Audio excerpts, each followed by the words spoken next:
Good morning to you. This is Talk Radio Breakfast with me, Julia Hartley-Brewer. It's 8:47. We are live from the Conservative Party conference in Manchester. Delighted to be joined by the Deputy Prime Minister and Justice Secretary, Dominic Raab. Good morning to you, sir. Good morning, Julia. Obviously, you've given a big speech already to this week. Boris Johnson's going to give his now. We're going to talk about what you've had to say in a few moments, but of course, the big set-piece event in his own hall, apparently, not a hall you're allowed to be in, only the Deputy, not the Prime Minister.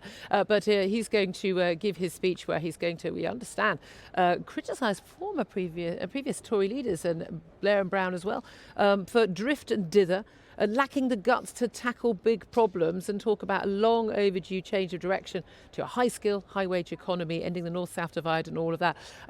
It's a bit rich, isn't it, for a Prime Minister to be criticising his predecessors and to talk about ending, the North-South divide and high skill at a time when taxes are going up on the poorest people and on the very day that universal credit is going to be cut for 6 million.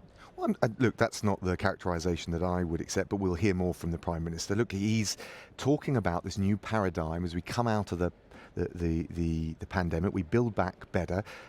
We've had this massive support from the state, £400 billion for workers and for businesses through this pandemic. We're still, in relation to those on universal credit, we're providing an extra £5 billion, close to £5 billion, through the Kickstart Restart scheme.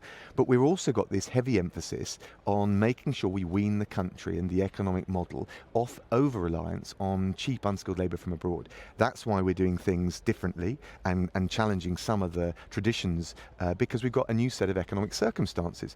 And it's so important that we see the low and middle income families across the country get the wages that they need to deal with the cost of living, to have a comfortable and high quality life. And there is a team effort with business on this, but what we can't do is continue to be over-reliant on cheap labour from abroad with the depressing effect that has on wages. Yeah. Well, because you were a Brexiteer, as I was, well, still both are, I think.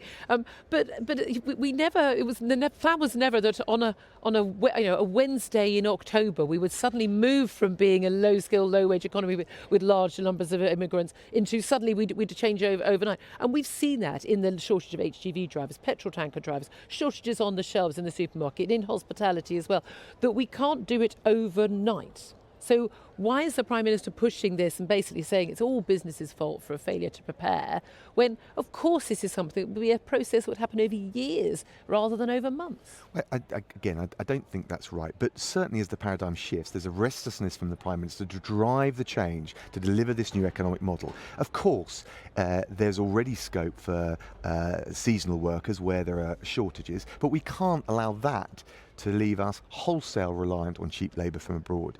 One of the things that we're doing, we've already done, is introduce this super deduction capital allowance to allow, for example, farmers to invest more in the kind of innovation, automation that will reduce their reliance on cheap labour from abroad. The other thing, and you mentioned Brexit, we can do is engage and sign more free trade deals across the world. Not only does that have a great boost to small and middle-sized businesses because they can export, but because it drives up productivity, it will increase wages, and it will also give consumers in the shops a lower cost of living, because prices will have a depressing effect on prices.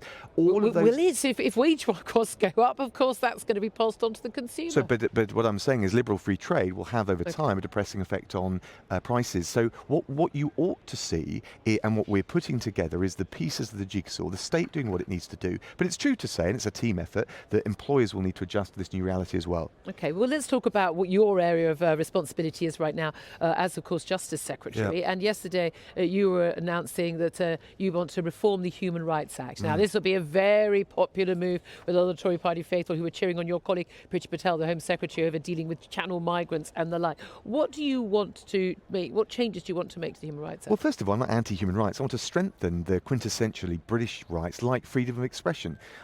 We've seen that in conference season, a Labour MP, Rosie Duffield, not able to go and take part in debate because she's scared of intimidation. We need to protect freedom of speech and debate. But I do think people are fed up with seeing very elastic interpretations of rights taken well beyond their original intention. For example, the ability of convicted criminal offenders to avoid deportation, claiming a right to family life. That's something where the interpretations of right, the impacts of rights have led to, I think, a lot of people feeling that the system is being abused. That's something that we can also reform.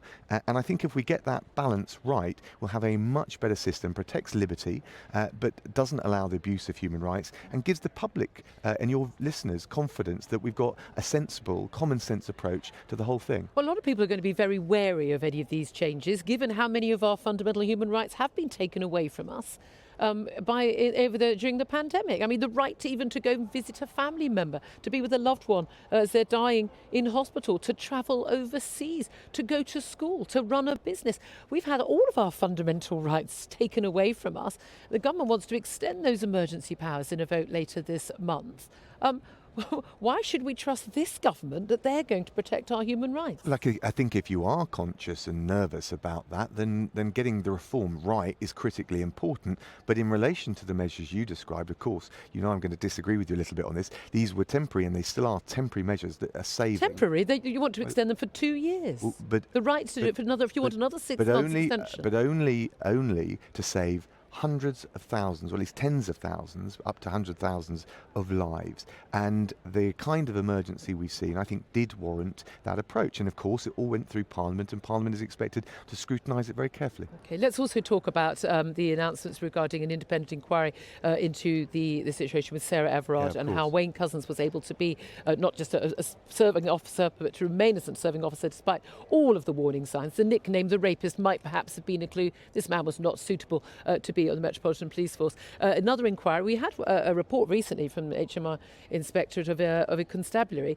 and we've spoken to the head of Refuge, the domestic violence charity, a little bit earlier in the show, who was pointing out, we've had all these reports, we know what the issues are, and one of the biggest issues is delays in justice. Now, you're now Justice Secretary. We know there have been huge cuts to the CPS, huge cuts for legal aid, long delays, and we've always known justice delayed is justice denied. Many women don't come forward about violence that they've endured, and the ones who do often wait 2 or 3 years before it goes to trial.